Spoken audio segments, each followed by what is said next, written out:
les idoles de notre vie. Enlève toutes les idoles de ta vie. Vous savez, parfois même les chrétiens, ils ont des idoles. Ils ont des idoles, même des idoles chrétiennes. Et ils idolâtrent certaines choses, certaines personnes. Non. Enlevons toutes les idoles de notre vie. Et que seul Jésus soit notre Seigneur et notre Dieu. Amen. Jésus-Christ doit être sur le trône. Enlève toutes les idoles. Enlève toutes les idoles. Parce que s'il y a quelqu'un d'autre qui prend cette place, eh bien cela devient une abomination. Une abomination. Seigneur, je ne veux pas qu'il y ait une abomination dans ma vie. Je veux que tu sois au centre de ma vie. Tu le serviras lui seul. La Bible nous dit, car vous avez été rachetés à un grand prix. Ne vous laissez pas vous mettre de nouveau sous le joug de la servitude. Satan essaiera de nous mettre à nouveau sous le joug de la servitude. Satan va essayer de nous entraîner dans son royaume des ténèbres au travers d'un joug de chaînes. Et le Seigneur nous encourage à ne pas nous mettre de nouveau sous le joug de la servitude. La Bible dit, vous avez été rachetés à un grand prix. Ne devenez pas esclaves des hommes. Et parfois, on devient esclave des hommes. On nous manipule et on est esclave. Et le Seigneur vous regarde et dit, non, ne te mets pas sous le joug, sous un nouveau joug. Moi, je t'ai libéré, je t'ai affranchi. Nous avons été affranchis du péché. Et nous sommes libres aujourd'hui.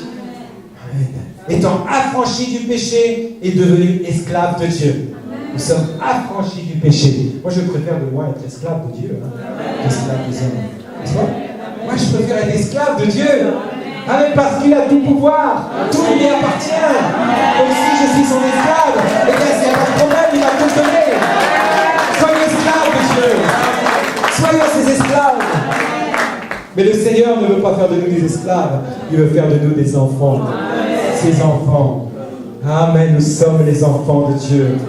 Seigneur, Satan va nous envoyer tout un tas de pensées qui sont contraires à la parole de Dieu.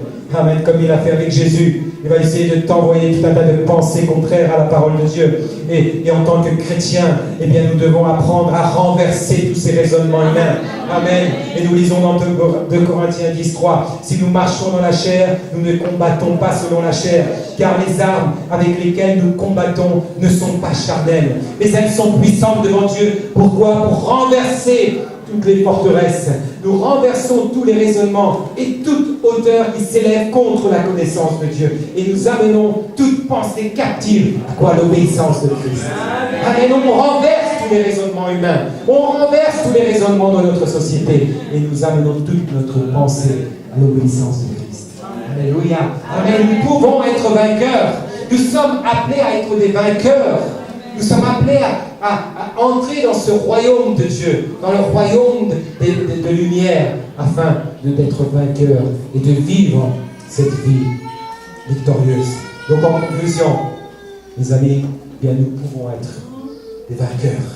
Si nous avons accepté Jésus dans notre Seigneur, dans notre vie comme notre Seigneur, et si nous restons positionnés dans la foi et dans l'obéissance à sa parole, et si nous laissons le Saint-Esprit de Dieu agir en nous,